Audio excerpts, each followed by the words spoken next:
Good morning, welcome back to Your Show. Today I thought I'd just quickly run down why I left the UK. Someone has come from a family that lived in the same village their whole life, same holiday destination, very small town boy.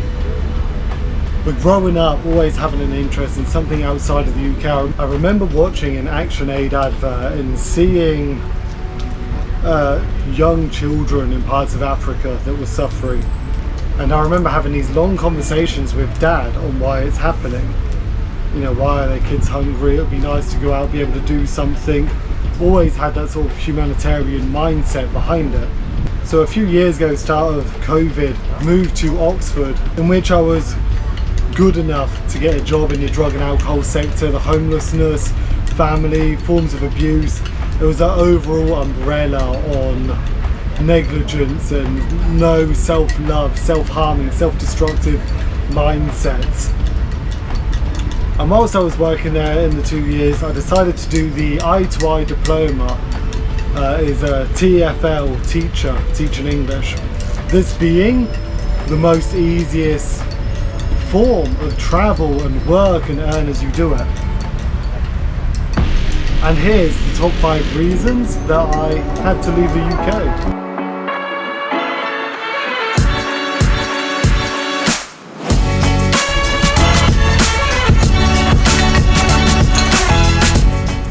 Number 1 being the fact that everything feels false in the UK. We're all expected to take this pharmaceutical medication. We're all expected to wear branded clothing. We're all expected to have a bit of an ego, a bit of a falseness about us.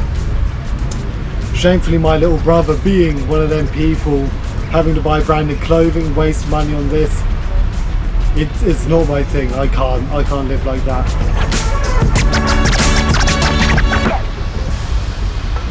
Currently 2 hours away from the Ukrainian border, knowing of some orphanages nearby. This being a stopping point for a lot of Ukrainian refugees. It's an interesting place, very peaceful. Everyone's like above 40 or below 20. Number 2, the second reason that I've left the UK and wish to remain out of the UK. Communication is impossible in the UK. Now it all does come down to the certain person that you are. If you are a very bubbly social person, I remember a work colleague, Lauren, joined us. I was teaching her the way of swap packs and injecting and drug abuse, and there was a click, you know, we could have a real good laugh and it was all good and friendly. But overall, being able to make friends and meet people, and I've lived from the most southern point in Portsmouth all the way to Yorkshire.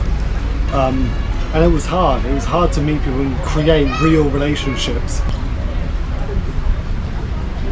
On the other hand to that, being here in Dębica, Poland for just over a week now, there's been 2 free events. Even here there was a little stage, it was a free event, very popular metal reggae band, and everyone was having a laugh. I had Isa's nephew, we were going up dancing with all the men that were all throwing themselves at each other, and it was fun. There was something a bit more community, free spirit about it.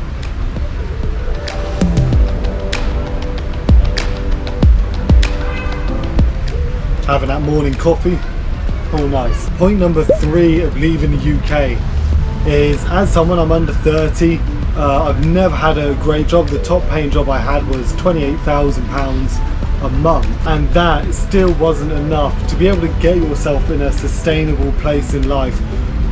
Admittedly, when I was doing this job, I already had this plan to move here for 6 months, then move on to Southeast Asia until I pass. But as a general, unless you have a rich background, unless you have some form of stability at the start, it is incredibly hard to get anywhere in the UK. You are always on survival mode.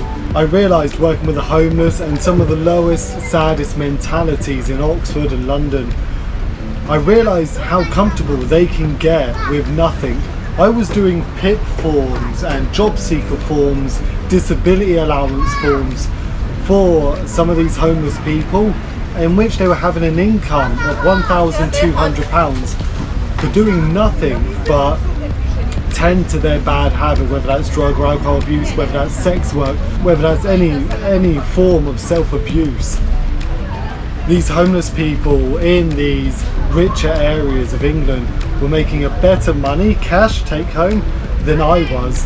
So it's a very weird system there in the UK, not my cup of tea. Number 4 of leaving the UK, I've always worked with people.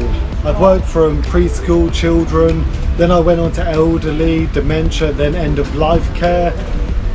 Then I went into autism with adults and children, and then obviously homelessness, drug and alcohol abuse, and recovery work, whilst dabbling in things with animals and stuff like that. So I feel like myself in the UK, I've sort of seen every way of life, and as much as I enjoyed it and I will always want to work with people, there's a part of me after working with incredibly sad situations. I was there when people had committed suicide, when sitting in a room still giving compassion to people with a rope around their neck.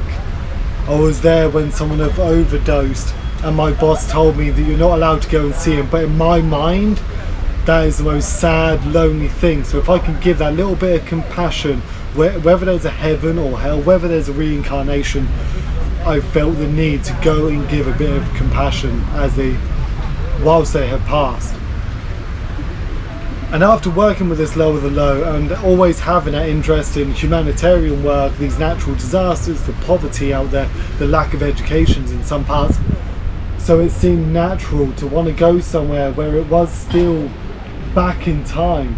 With this end goal being Cambodia, I would love to set up a community centre, have it incredibly abstract and 2 ton of artwork absolutely everywhere, give some free English lessons after school, do some art projects, go out, play some sports, some form of a community centre. So that being another part of leaving the UK, and the biggest challenge to doing that is to make sure, because I'm not rich at all, but to make sure I had some form of income that I could put towards these projects.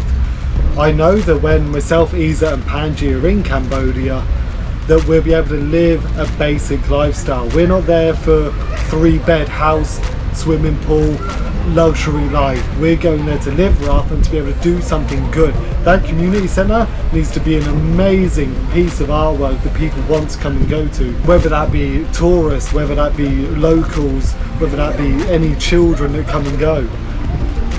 And number 5 of leaving the UK and wanting to remain out of the UK is adventure, is to get out of your shell, out of your comfort zone.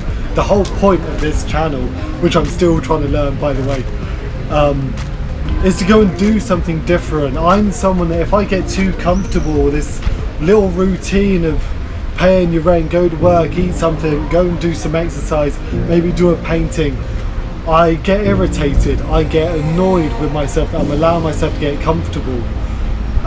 Doing the jobs such as recovery work and stuff like that, where every day you could have a violent client. There's been 2 times I've had to choke someone out due to violence and bring him outside of the building, and I'm not saying that that's what I want, but I'm saying that being out of your comfort zone makes you feel alive. It is needed for absolutely everybody.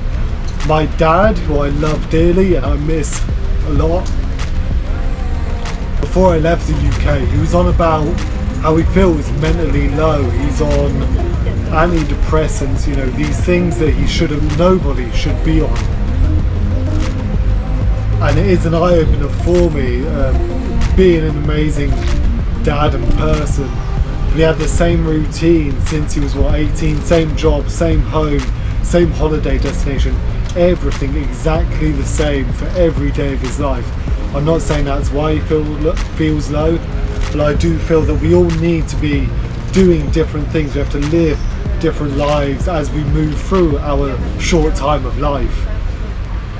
So that being another motivator for me coming out my shell, having to do something.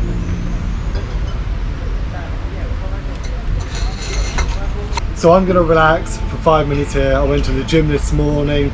I want to do some painting this evening and enjoy a bit of peace. Otherwise guys, Let me know if you're in the UK. Comment below your likes and dislikes. This is all opinion, so don't be offended by anyone's opinion. And tell me if you could leave the UK, if you have plans to leave the UK, where are you going to go, where would you like to go, and why? Otherwise, take care guys, come out your shell, much love, bye.